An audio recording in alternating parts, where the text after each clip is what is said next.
as our MC has said, sustainability has been here. And thank you for joining our panel discussion. We are happy to have you. We hope the lunch was sumptuous and nice. So we are going to have an equally good discussion. So engagers, let's engage. It's going to be two-way so that we can learn out of it and see what value we can bring in. And so, as Mbugu has said, we need to move out of the harm and buzz of sustainability. We can't keep on talking about ESGs. We can't keep on talking about, green tech, but we are not feeling the impact. How do we bring the impact home? And just to introduce myself, I am Deborah Musembi. I am the Group IT Manager at Sarova Hotels. And what we are seeing currently is we are seeing a twist in the way our guests are showing up. Guests are showing up expecting sustainability to be key in the hotel, just not for PR, but they are asking for accountability. They are asking us to show them what is it. And this is across hospitality sector. So to help us discuss this and go through this, move from the buzzwords, I'll introduce my panelists, starting with Josephine Damboki. Josephine is the Chief Manager, Business Development and Innovation, Konza Technopolis Development Authority. And what you may not know about it is that she was the only lady commissioning engineer for the Pioneer Undersea Cable in East Africa, best known as Thames. Give her a clap. She's an iron lady in her own ways. Welcome, Josephine. You can take the second one. And the other panelist will be Professor Kibet Langat, Director, Jomo Kenyatta University of Agriculture and Technology, JKUAT Industrial Park. What you may not know about Director Kibet is that under his leadership, JKUAT Industrial Park has been instrumental in large-scale national projects involving technology assembly and deployment. Welcome, Professor. And the third, thank you. And the third panelist is Engineer David Mulongo, who is the CEO of Visca Industrial Capacity Limited. Now, what I find interesting about his company, Visca stands for Vision for Careers. And what is our theme for the year? Vision to reality. So we are here. We are going to have this discussion. Give him a clap as well.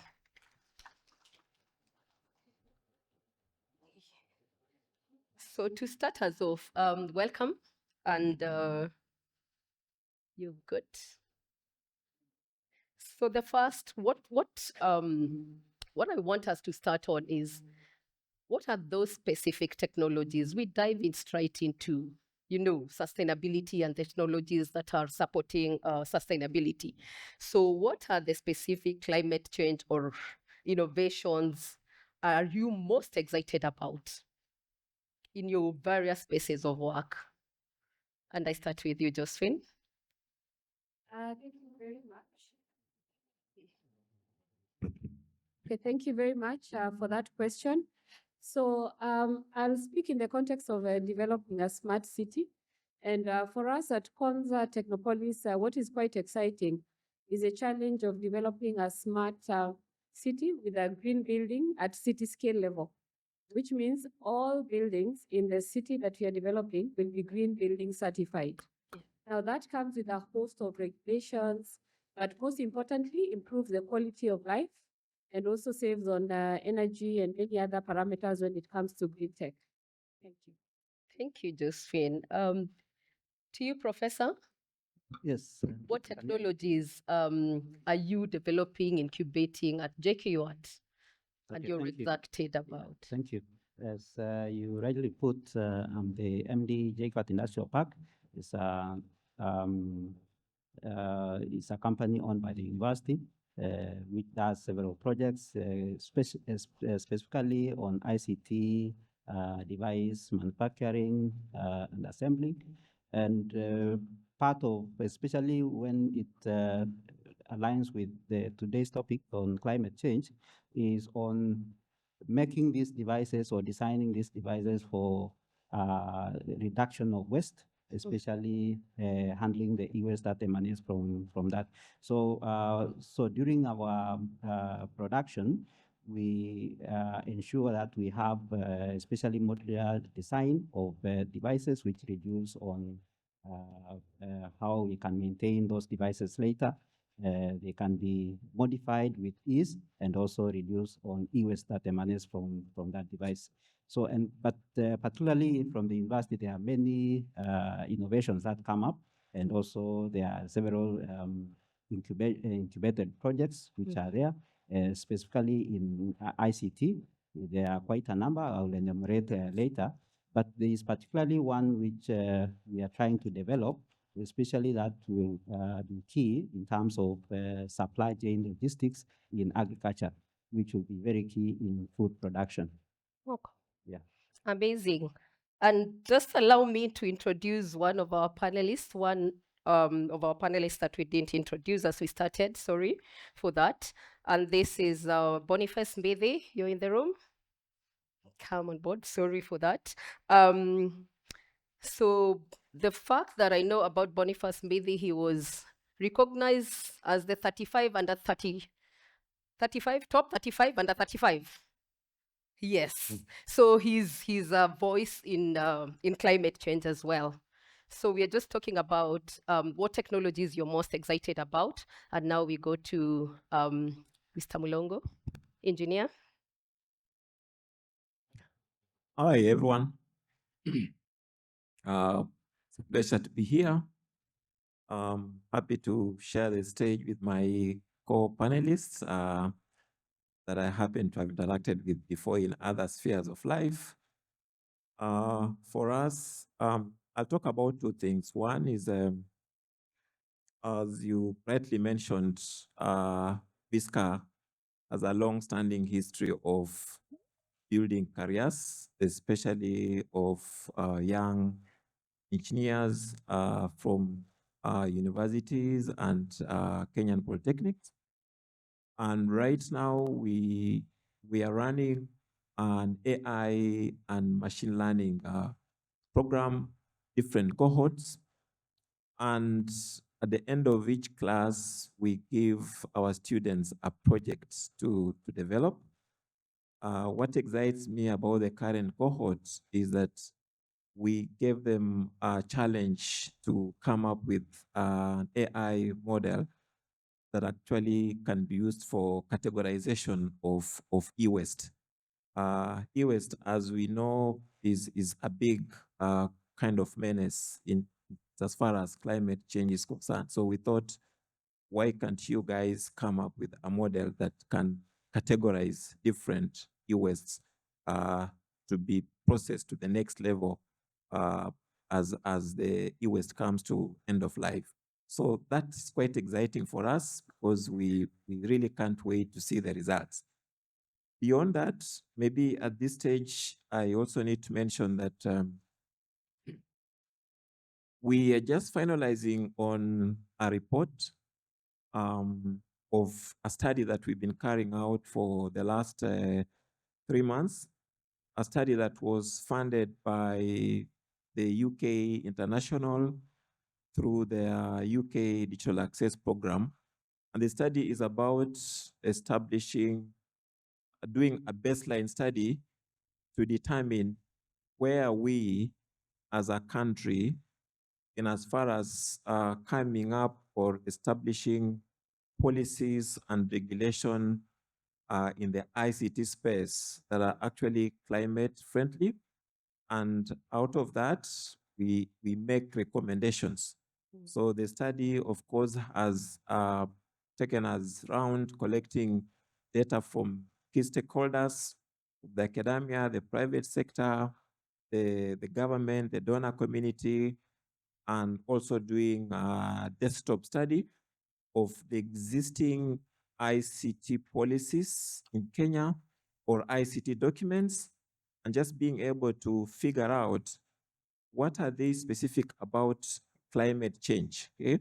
And then out of that, we are able to make recommendations. So part of my discussion today will give the audience a sneak preview into what the study has been able to unearth. So for me, those two things are really exciting in my life as far as climate change is concerned. Thank you. Thank you, engineer, for talking about, and we will definitely uh, dive into the policies and regulations. But one of the most important things that you mentioned about is the e-waste. We do not, as hospitality, we do not produce a lot of e-waste, and I'm sure a lot of you don't.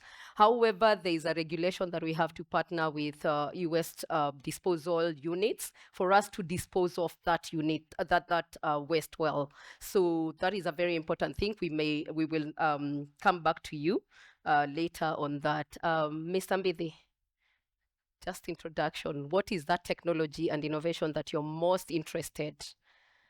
Okay, thank you. So I think the most interesting thing is that we're at a point where we're looking at the end of life of technology. For a long time, we are all pushing about tech. If you look at it, there's tech for everything. So there's always there's clean tech. You'll hear all manners of tech. And you've said the hospitality sector, you do not produce a lot of e-waste, but I don't think that is true. If you look at it, every person, even in this room, is a producer, right? Or a consumer, because you all interact with technology. Your mobile phone devices, the microwave that you use in the kitchen, in the hospitality sector, the items that you use to make coffee, anything that is using electricity or is battery powered or uses any sort of power, it reaches end of life. So as a world, we need to ask ourselves, how do you take care of end of life of all these technologies that we're producing? And I'm excited because we now are getting to places where we're not just talking about creating awareness. We actually have innovations that are going around and in Kenya specifically on how to manage electronic waste. In the region, I think Kenya is doing very well. It should be leading in terms of how we are taking care of the end of life of our electronic waste. But also, there's an example I usually give. You have to also create policies and systems that allow for innovation. If you just pass information and the knowledge, sometimes people do not change. And an example is given, and I will just share that example in this room. Cigarette smokers, even the cigarette packet is written how dangerous it is, right? There's a lot of information as to why the items and products that are in those cigarettes are dangerous, what they will do to your lungs, what they will do to your body. All this information is there. But do the smokers stop smoking because the packet is written and it has all that information? They do not. What has made a lot of smokers quit smoking? It is systems that have been created somehow to make it difficult for them to smoke. You remember a long time ago, people could smoke anywhere in the room. Now, if you have to start looking for a smoking zone to smoke, some countries you have to smoke a few feet or meters from any building. So you find such things will start deterring you and making you question, should I stop smoking? So it's the same thing. So those have enabled a lot of people, and there's research proven that those systems have actually enabled a lot of people to stop smoking than just passing the information. So even in terms of e-waste management, same thing. Let's create proper policies, systems that just make it easy. Let's just make it easy for people to dispose electronic waste. Let's have collection centers, let's have proper points, and let's have innovation. So that's what I'm excited about. Thank you. Interesting. Are you saying people are ungovernable until they are governed? We shall discuss about that. Back to you, Josephine. So Silicon Savannah at Konza. What are the disruptive technologies that you're putting into place, that you're seeing coming up? And how does the journey to full sustainability look like? And what is that journey? Okay. So that's a good question. So I just say that Konza envisions a sustainable smart city. And that word, sustainability, is very strong. We're looking at sustainability from three angles. One is a social sustainability, that this city should reduce inequalities, avail opportunities to as many people as possible. The second one is environmental sustainability. And in this, then, we are looking at a wide range of elements. The city lies in a wildlife corridor, so we are looking at modernization. But also, as we modernize, the question is, how do we maintain the biodiversity that we found there? Actually, we say the original residents of Konza City were wildlife. So there is still quite a big chunk of wildlife that we have to modernize as we also ensure that ecosystem is balanced. We're also looking at production of energy, because as a smart city, quality energy, clean, green energy is very, very instrumental. And so in the foundations of developing this city, the grid is very important. And what we are looking at is, can we be 100% green? And that is a huge ask. If you look at a space that has a lot of software, a lot of IT-based infrastructure, looking at the different sectors, looking at in the space of ICT and IT-enabled services, life sciences and engineering and emerging tech. So that is just energy that we need to produce and consume sustainably. And so right there, we are looking at one is a green energy. By design, ensuring that all buildings should be solar powered. What does that mean is that some of the common use utilities should be powered by solar, which is available. And especially if you look at where the smart city is located, that becomes a big aspect of energy generation. Then we look at how do we delve deeper into this solar, a solar park. But then not just a solar park, what else can you do with a solar park? Can a solar park also produce food? Because you've set aside a huge chunk, assuming maybe in our case, we have about 33 acres of land. So how do you develop smart solar systems, but also what else comes with it? Can it be solar, then irrigation systems, and you produce food? So really it's about systems that generate clean energy. But then also the other sources of energy. In Kenya, we are blessed. We are powered by hydro, geothermal. So the question is, again, our dynamic of how do you create a smart grid that takes these different sources of power, combines them into a smart grid and powers the city, while making sure that this energy is also sustainable. But then you come down to the level of so what? How does that affect an individual? Because there's a level of smart city development and the systems that we are putting in place. But how can startups or innovations therefore then translate this innovation to local communities? And I think we were discussing one of the tech that is green tech that is very popular is the solar powered lamps, and how these have really changed the way our communities are living. And I mean, moving from lanterns, and we all know that the grid is still moving to the last mile. So can we produce the solar powered energy solutions, and how can this get to the lowest of mama mboga in a most sustainable way? But also towards end of life, where are the solar panels coming from? Can we maintain them? Can we regenerate them? And do we even have those lanterns produced by Kenyans? And how do we support? So those are the dynamics and challenges we are looking at Konza Technopolis. But also when it comes to green tech, we're also keen on waste management, not just e-waste management, but also waste, solid waste, water waste, and the regeneration and the circular economy around it. For example, our water system can regenerate up to 70%. And this is injected to the irrigation grid that therefore then waters the trees and the plants. And so you start seeing that.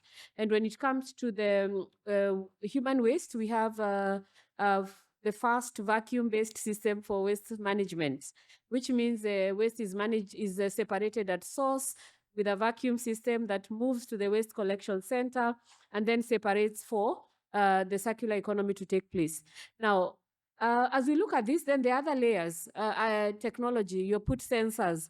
What does the signals tell us? How do we start planning our city better based on the sensors and the information that comes from there? And then how do we then integrate these sensors to the Konza Cloud, which is powered by the National Data Center. So there's a lot of innovation that is happening, but we say that it's not innovation for the sake of innovation, it's really innovation for humanity. How does what we're doing translate to the quality of life, better living standards, reduced cost of energy if possible, and that is achieved by having green buildings, which a lot of them use natural air and natural lighting, and among other such utilities. And then also, as we look at doing it, we don't want to just do it for Konza. How can this technology influence how Nairobi is modernizing? How can it support a county that is now developing its urban center? And how do we also support families from the technology that is there for them being produced? So I would say green tech is an exciting space for Konza. From both development, but also from an innovative perspective, and also from the solutions that we as Kenyans can actually develop and pilot and commercialize and actually scale to the rest of the African continent. Thank you. I'll take you back to your first point where you talked about commercialization of these initiatives. Can you speak about that? I'm sure in the audience there's someone who is looking at what is that bright idea that I can get out of this conversation? And since you brought it up, let's just dive into that. Okay. Thank you very much. So on issues of commercialization or that challenge, again, Kenya is known as the Silicon Savannah, the hub of innovation. And at Konza, the first building was called the Cradle. And there's a reason why, because the reason is that we want to center activities that promote that commercialization. Now, and how are we doing it? We are looking at incremental, sometimes linking and bringing together different stakeholders for purposes of support of innovators and support of startups. You'll realize that Kenya has a good policy. We have many initiatives, we have sandboxes, but the innovators are still saying we are not finding the support. So the question is, how do you make it accessible and link it to the rest of the innovation ecosystem network in the country? So what we've done is we first reached out to the players. We have at least 100 innovation hubs in this country already, with a big chunk of those supported by the private sector players. So what we've done is connect with them and find out what they are doing and what the gaps, and where then can Konza come in to support next level innovation. And sometimes some of the initiatives we are putting together is, for example, Pitch Fridays, where we invite startups to just come and tell us what they are doing and what is their area of need and how we can support. One case is a startup that was doing a water project, looking at a metered water, but not very affordable for cleaning water, to ensure that you can get either fresh water for drinking or grey water if you need for maybe domestic use, and at very, very affordable basis. So they come to us on Pitch Friday. We had a conversation with them. We said, okay, have you patented your product?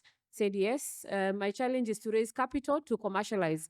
I've piloted in one county and the returns are good. So in the process of that, we say, okay, we are going to showcase your startup to the world. And what do we have? We have our channels. So we just talk about their story. And from that post, because then Konza is known now, they're able to mobilize funds from not a venture, actually an angel fund that now backs them up and says, I want to partner with you to do 100 more of this. Now that is demand that is actually taking that startup almost 1 year. And that's how we build companies. So really, it's about identifying the gap. And for startups, they need either it's pilot or funding or even mentors, business mentors to venture, or even a lot more of R&D, which the universities can actually support. And that is what then we look at the quadruple helix approach to supporting innovation and the commercialization of innovation at Konza. Fantastic. So what you do with that information of that one water production unit to 100 is upon you. Take it up. Challenges are there. Pitch Fridays is what I've picked from what Josephine has talked about. Now, back to you, and Josephine has alluded to what you're doing at the universities. Professor, what university-driven innovations have commercial potential, but they are stuck? There is something in research stage that is just not working. Can you identify for us some of those? Thank you. Yes, in the university, especially if I talk about our university, JCOD, we have various disciplines, and there are quite a number of innovations that come from interdisciplinary development. There's one I alluded to earlier, especially on developing a solution for logistics in agriculture, where especially when you look at it now, farmers, they don't know how to get into the market. Consumers of food, for example, as we may not know the origin of this food, even retailers may not be having enough information about the inventory that they have. But it's a solution that university developed recently, but needs to be scaled up, which uses real data to link all these stakeholders, the farmers, the retailers, the consumers, etc., and everyone in between to develop our own functioning supply chain system. So that if it is scaled, that can really bring about sustainability within the logistics sector, especially in reduction of post-harvest waste of food, which is very important. So that is one of the innovations that have been developed, but there are quite a number which have also come up, especially, for example, in irrigation systems. There are innovations that are using real data and also using renewable energy to power these irrigation systems. So those are some of the innovations which, if they are scaled up, they can be of commercial value. Okay, interesting. And those are projects that innovations are coming to the market. Yes, yes. Okay, fantastic. Back to you, engineer. And we want you now to dive into the projects that you're doing. Just go on about the policies, the regulations into it. Thank you, Deborah. Now, first of all, I just want to kind of engage our audience.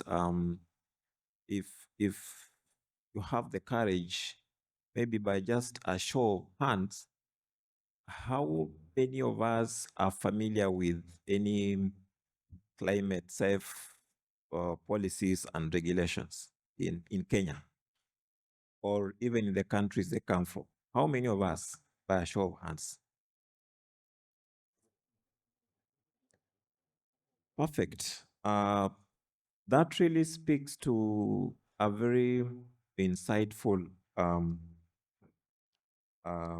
kind of response we got when we carried out this study, because we talked to respondents from the academia, the private sector, the government, the donor community, and we sought to find out their familiarity, their understanding and awareness of such policies.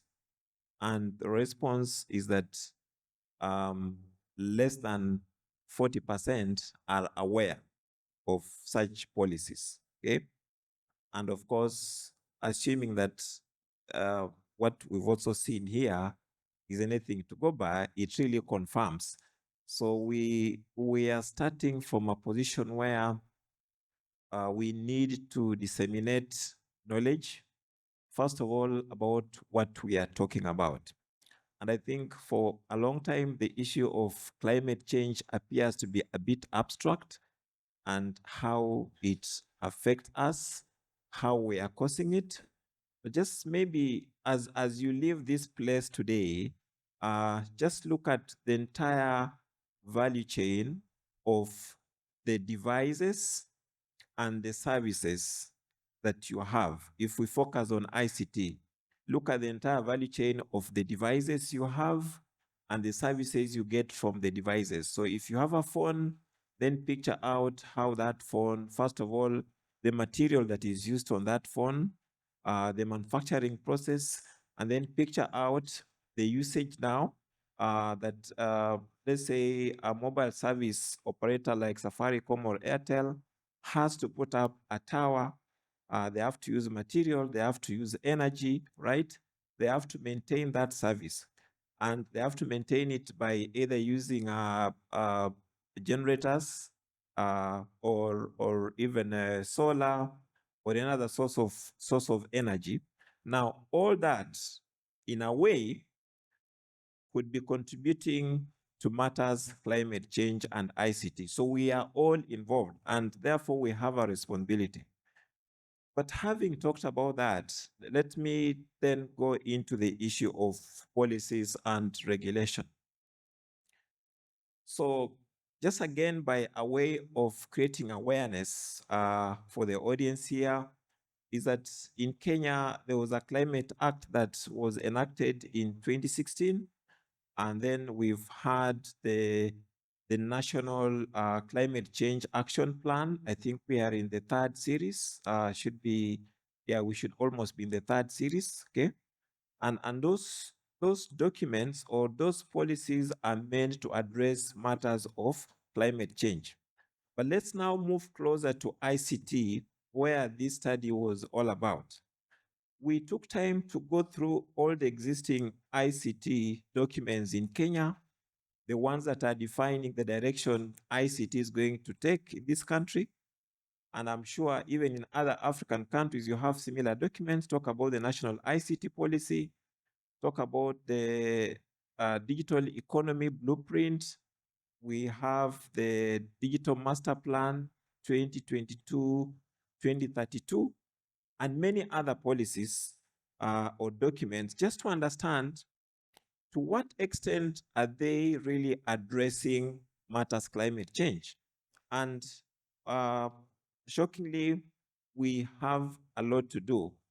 Now, these documents mention matters climate change in a very superficial manner. There's no emphasis on what should be done in ICT to ensure that it is mitigating uh, adverse effects of climate change. So what then are we looking at doing if we are to get out of that? Of course, we understand the value of a policy, the value of regulation. Regulation oversight kind of standardizes how things are done. It, in a way, it is able to consolidate resources together into sharing. So we are looking at, number one, probably we need to come up with a green technology policy within the ICT sector. Number two, we are looking at coming up with open standards. Open data standards can actually enable sharing of data. We can also have standards for sharing infrastructure. And talking about standards for sharing infrastructure, recently the World Bank, through the KD project, is implementing an optical fiber data standards. And again, we are happy to be part of that project. So what does that enable the country to achieve?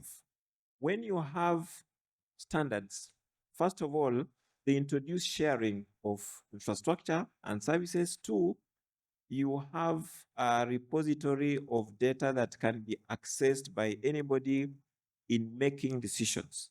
Third, you avoid duplication of resources.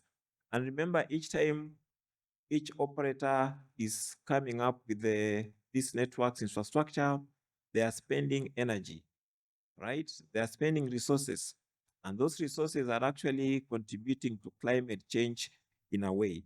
So just by way of summary, because we have so many recommendations, we are looking at one, green technology policies focusing on green technology alone.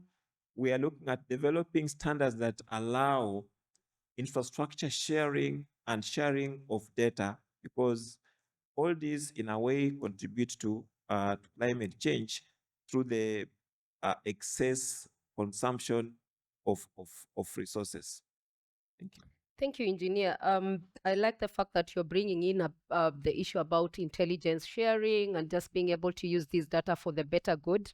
And I think one of the things that probably I didn't mention is We don't have a planet B. We are here because this is the only planet that we are bequeathing to the next generations and next generations. So we need to take care of this. As much as we are commercializing it, as much as we are doing everything, we still need to know that we don't have a planet B. And that takes me to you, Mr. Mbithi, in terms, and I'll come to you as a regulator. Engineer has talked about the policies and what he thinks, or what, everyone here would think needs to be put into place. But is it the thing that you are thinking about in the authority? Thank you very much. I must appreciate I'm learning a lot. We have a professor, we have an engineer. I think it's myself and Josephine. Josephine, are you a doctor? It's just the two of us. So we we are really learning a lot from the panel, and I like what engineer has also touched on when it comes to matters to do with policies, and also when you look at issues to do with regulations. But from where I sit, I think is about doing the work, right? We can have all these amazing policies, regulations, but we really need to do we know why we are doing what we are doing. And I like where you've also ended your statement by saying we do not have a planet B. As it is now, with the population that we have globally, the amount of consumption that we are having globally, it's as if we need 3 planets. Okay? It's 3 planet Earth for us to survive. So by 2050, the Earth will not be able to sustain itself. It will not, if we do not adopt sustainability, circular economy, and all these good related programs to safeguard the planet. So, in as much as government is supposed to come up with the policies and the regulations, we as citizens, we have a big responsibility. I'll give you an example. If you, and I'll go back to issues to do with electronic waste. If you check even in the room here, if you do a survey, how many people have e-waste in their houses? Please put up your hand if you have any electronic waste device in your house where you do not know where to take it. Engineer, that's like 90%. Yes? So 90% have old electronic devices. They do not know where to take them. Okay? We have companies in Kenya and also ICTA as a program in partnership with Jomo Kenyatta University on how to safely take care of end of life of these devices. We have even bins that have been put in Kenya in certain places like supermarkets, Carrefour, Total Energies, and other places. But we don't take our devices to those places. We're still keeping them in our houses. We're having a conversation another day, and we just did some survey. The e-waste bins that are at Carrefour supermarkets, they are well drawn and labeled what is e-waste, just in case you're confused on what e-waste comprises of. It's drawn, it's written, but people put banana peels in those bins and receipts. So what regulation should government come up with for people not to put banana peels and receipts in bins marked electronic waste? So in as much as we say, let's have all these policies and regulations, I feel we as citizens need to take up these things and say, this is our planet. So we need to be responsible in how we are doing these things. We don't want to say it's a responsibility of government to take care of our waste. It will just be chaotic. Let's start even in our own houses. Let's bring up children who understand why you should not be able to throw plastics in a moving vehicle. These small things. Let's have educational curriculum that touches on sustainability, circular economy, and the right way of taking care of the planet. The SDGs that we have, we're only about 10% to achieve them. So what will we do? We'll go somewhere in a boardroom, sit, say, let's extend from 2030 to 2050. Sindio? That We is hope like, not. we hope not. Yes. But as it is now, Yes. since we enacted the SDGs, Yeah. the world, we are only at 10% to achieve these 17 goals that we put. So, will we be able to achieve those in 5 years? It will not be possible. So, mark my words, a meeting will take place somewhere, I don't know where, but you'll hear SDGs have been moved to 2050 to be achieved in 2050. So it doesn't mean it's about these policies and regulations. I feel we need to take more responsibility. Let's keep understanding why sustainability is good. And it's back to where I started by saying it's not about just talking, but we should actually do it.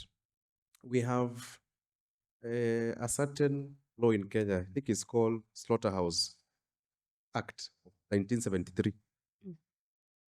You know that Slaughterhouse Act of 1973 says it provides on how you're supposed to slaughter your chicken in your house, your goat, your cow, how you should not transport chicken, the way I see them being carried on top of buses, and how when you want to slaughter, you should not traumatize the other cattle. You don't just go and pick a goat carelessly. There should be a way to make sure the other goats are not traumatized, right?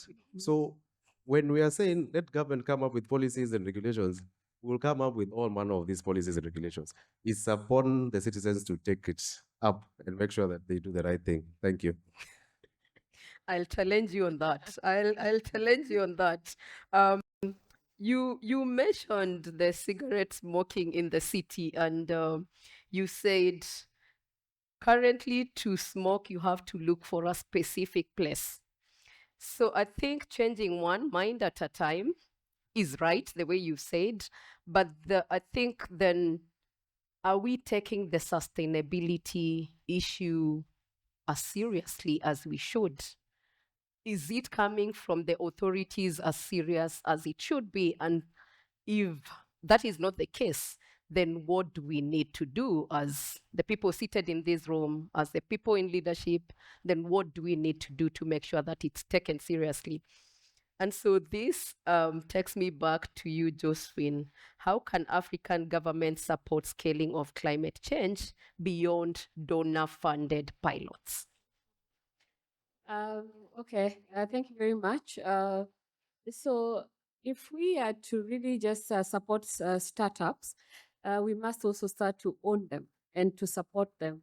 And the case which I said that sometimes it also just starts with the people in the room. You know, for us to create a movement, you have to achieve some critical mass.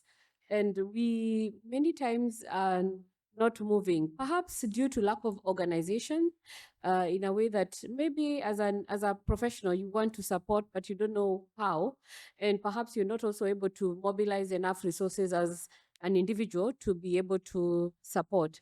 And that is where then the government comes in to create opportunities and to create platforms that can therefore then organize this ecosystem to support startups.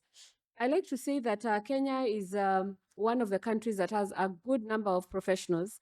And actually, the African continent now is being looked at as the labor region of the world, because our population is young and now becoming very tech savvy.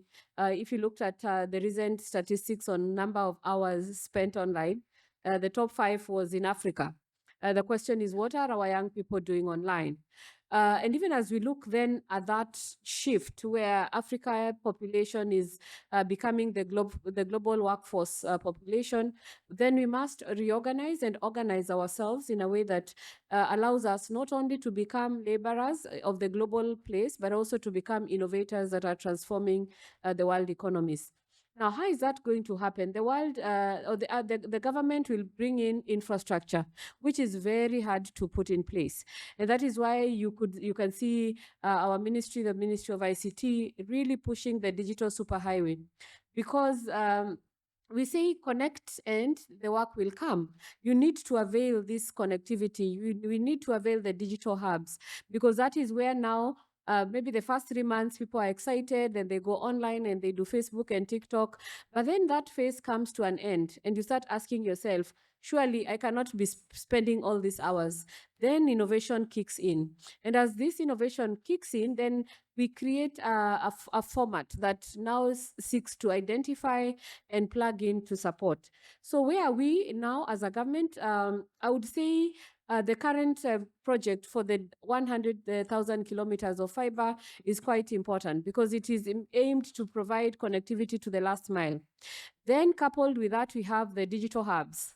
Right now, popularly known as learning and working centers, but really being that hub that creates the beginnings of a digital village or a digital ecosystem within the location where it is. And if you look at 1450, it means every ward should have a space which becomes the ICT anchor for that region. Now, it is very possible to move from capacity building, awareness creation, to now a specific innovation that is very contextually relevant to the place where this innovation hub is. And you would see that this project also factors in green because one of the centers, one of the functionalities on the digital hubs is actually e-waste or e-waste management, agricultural extension, creative economy, among other such.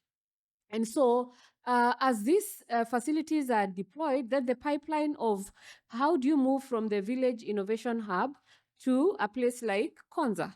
And that is where now public and private partnerships come in because you'd find who is running programs in those hubs. It could be government. Right now, the setting is actually a partnership where the devices are delivered and the private sector is actually also supporting some of the skilling. For example, we're currently doing training on AI supported by Microsoft and others such as with MasterCard through Ajira. Now, from that hub, then you can identify a startup. And then you look at, okay, let's link this startup with the work that is going on at Konza. Now, what is there is that you would find now at Konza, you start to get clusters of centers of excellence. Currently, we are developing a very strong cluster in green tech with 2 innovation hubs. One is the Green Tech Hub by UNDP. Another one is a Green and Digital Innovation Hub by Africa Center for Technology Studies. And then now you link it to the universities and apply funding. And now when it comes to the funding question, is that for many times we celebrate how much of venture capital fund we have raised or how many of our startups have been able to raise fund. But this fund many times is, the contribution from African is very minimal. And if we ask how many of us have a 50 by 100 somewhere, we probably will start to see the numbers going up. The question then becomes, how do we support these professionals who have a lot of experience and have been working in tech sector to consider collating the resources in a risk-managed, friendly space that then therefore invests in the startups that we are supporting. So at the moment, I would say we are developing these frameworks. We are starting small. We are walking the journey. And we realize that this journey needs partnerships. But also sometimes it's not about the money you're putting on the table. It's about resources. For example, we have the data center. Many startups would need cloud space. And if they can get that compute cost subsidized by accessing the cloud systems or the cloud compute in the data center, then that would move them to another level when it comes to their startups. And so it is really a multifaceted approach, including where are we buying from? You know, when you talk about one startup I like is one which produced the solar roof. So they are tiles, but they can be roof tiles and they produce energy. So imagine if we supported that startup in the affordable housing project, for example. It means they would produce en masse.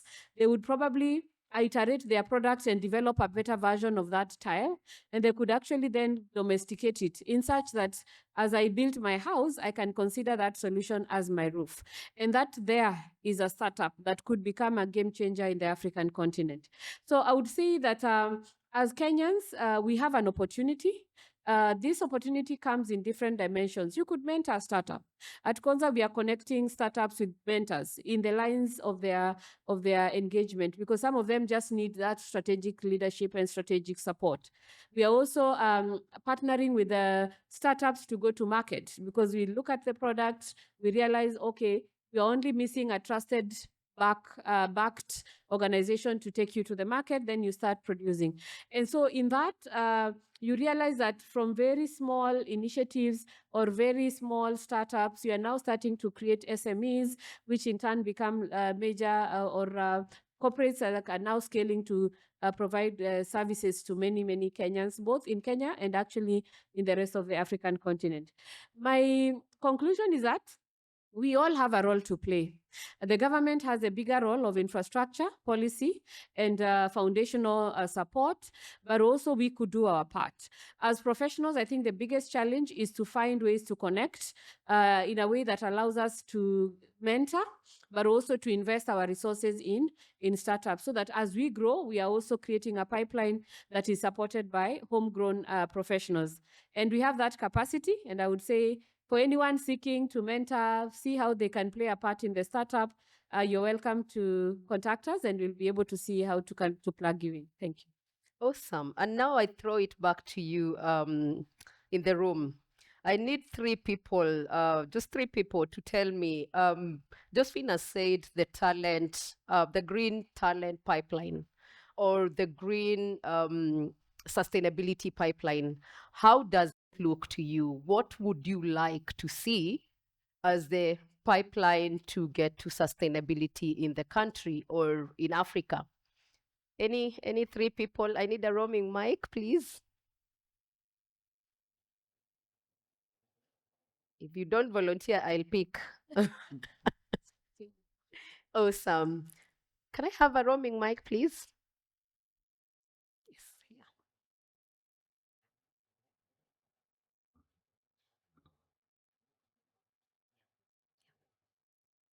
Right here. This.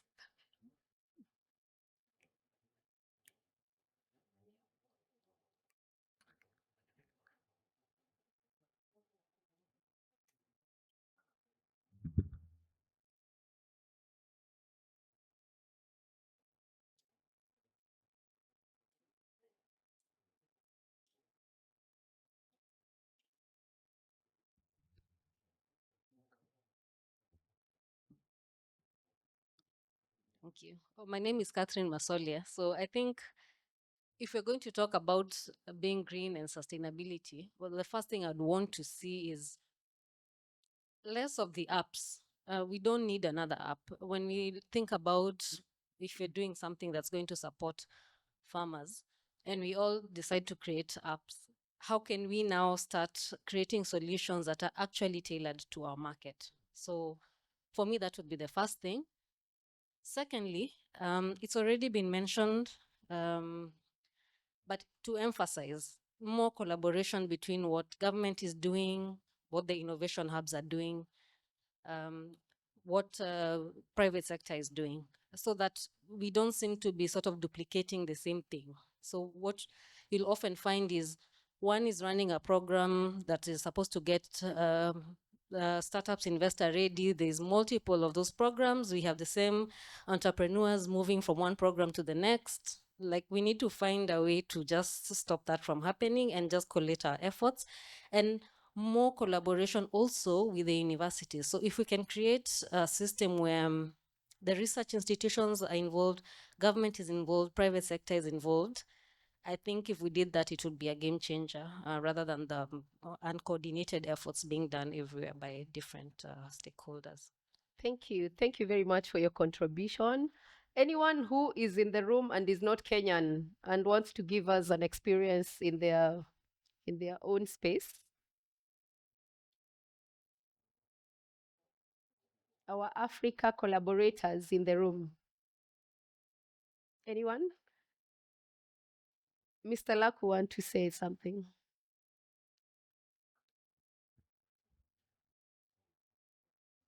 Putting me on the spot.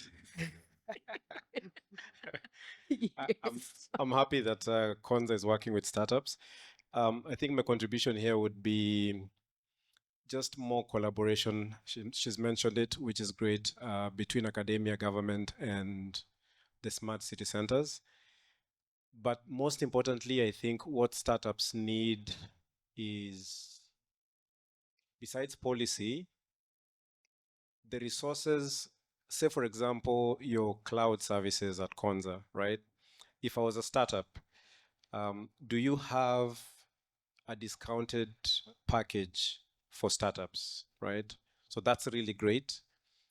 What these big companies do is they call them credits. And I think with the smart city idea, the likes of Konza should also get into the credits sort of environment as well and be able to provide that. You could tailor it in such a way that for the clean tech, climate tech startups, they have a different arrangement within the credit system so that they don't have any cost incurred initially, say for the first 1 year, while they test out this idea that they have. Because the biggest challenge for them is they don't have someone who's buying the service, but the idea is good. They're already bootstrapping. They're looking for funders. The best that you can do in this case in terms of giving back or to be able to support them is to allow them to access the platforms for at least a year, give them those credits, and then after that, they can start to pay within that particular package. I think something like that would go a long way to support the startup community. Amazing. Thank you. Anyone else before I start wrapping up the session? Oh, okay. Hugo has something to say right here. Check. Yes, it's live. Sorry if I may have missed it when I was out of the room. I think one of the glaring gaps that I see is the bridge towards the sustainability. Yes, we've got lots of innovators, but the bridge towards sustainability. When you talk about climate tech, I'd like for us to also entertain the thought of carbon credits and what the carbon credits market look like. You walk into these conversations and you hear that Starbucks or Netflix, have a carbon project that is out of Kenya, out of Malindi, whether it's the mangrove forest, out of whatever. I did that dance until I hit a wall where they said, you need your project certified. Who's connecting those dots for us? So that even as you're doing these things and making sure that they're sustainable, because one of the things we have a lot of in Kenya is, for example, land. Out in Western Kenya, we tried to do a project for sequestering carbon, because we're doing something in mobility, and maybe it's a conversation you can have with Konza Smart Mobility, trying to run a carbon negative operation, but just getting projects certified so that you can unlock access to global finance is a massive challenge. We've even packed it. So if anyone has any insights to that, happy to hear. Nice. That actually ties up with the question I was going to ask. And thank you, Bugwa, for bringing it up. Finance mechanisms. Which finance mechanisms are missing? And as you address this, you will also be addressing the question that Bugwa has asked. Over to you, Professor. Okay. Okay, thank you. When we come with or we have these innovations which come to support the climate mitigation or climate change mitigation, we require the support from especially the private sector, the entrepreneurs to pick up and scale up those innovations, and having, as has been said before, the partnerships that cast across from the research centers, the public institutions, especially providing the policy and also incentives, and also the private sector to pick up and scale up these innovations. That will also provide the funding for the innovators, and also helping the innovators in terms of mentorship, also getting the feedback from the market, and having these innovations meet the requirements for the market needs, that to be able to solve the solution that are intended for this support. But now when it comes to funding, there is also a way of ensuring that government gives incentives so that the private sector can be able to pick up these innovations in terms of de-risking the innovations, because some of the innovations have not been maybe tested before, and getting someone to ensure that they fund the innovations could be a bit challenging. So there has to be that close collaboration, especially between the government offering those incentives to the private sector. So the collaboration is very key in this.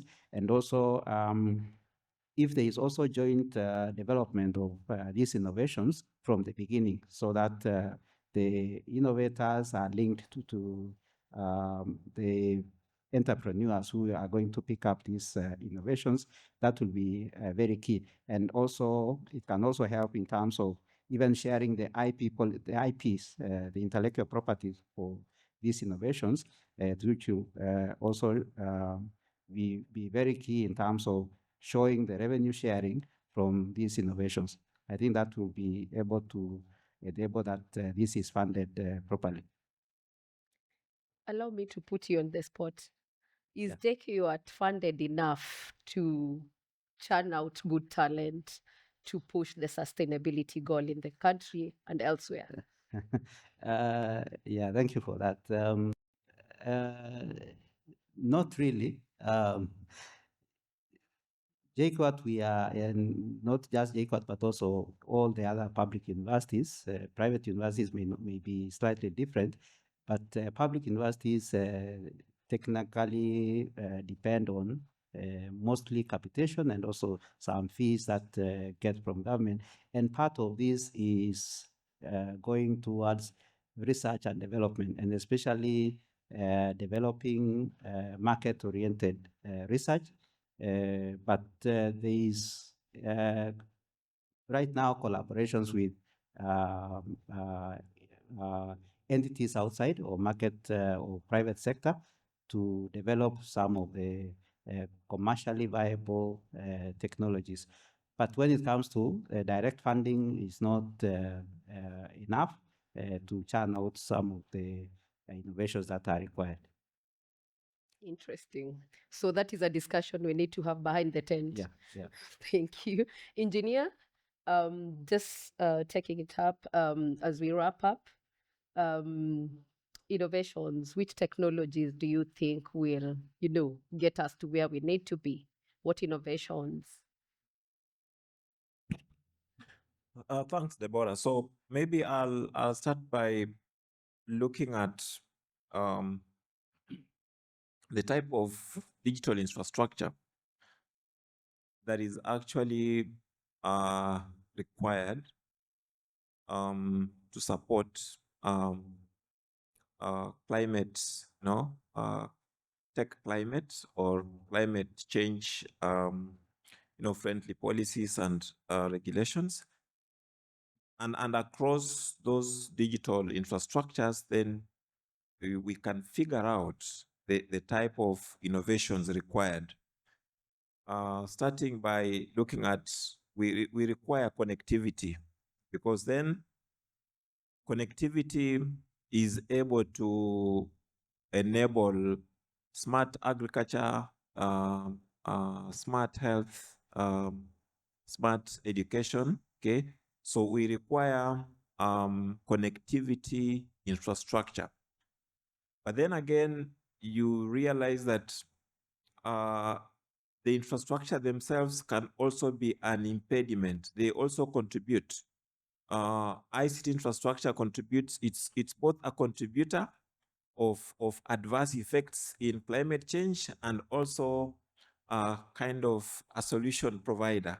So then the innovation comes around striking the compromise between contributing to better climate change mitigations and the other side. So we then look at how to innovate around that area, and that's where you again bring in AI, you bring in IoT devices, as a way of trying to innovate.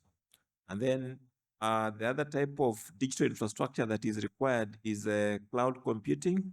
Of course, we are trying to move away from where the era where everybody had a small server somewhere storing some data and pushing everything to the cloud, because effectively what it does is that it consolidates all the resources into one place and ensures that you're making use of energy efficiency technologies. I think for those of you from Kenya, you are aware that Kenya is putting up a data center which is going to be powered by geothermal power in Naivasha. Okay, and so those are the kind of initiatives we need to see around innovation that can help us to fight climate change. Thank you. And Mr. Mbidi, to finalize, and I think you're the Gen Z in the team, name one partnership or policy change that would make a game-changing difference in this journey towards sustainability. Okay. Thank you.